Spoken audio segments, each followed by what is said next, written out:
Hands into the microphone.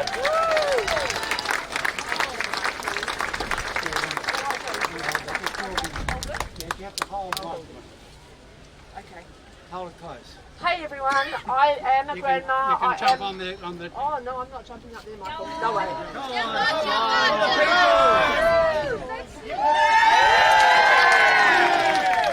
Hey everyone, it's a pleasure to be here and it's a pleasure to see all of you people that are like-minded, okay?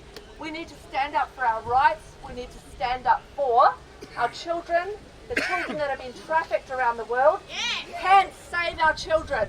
We've got t-shirts over there, 20 bucks. Proceeds do go to the Operation Underground Railroad to help with the rescue operations.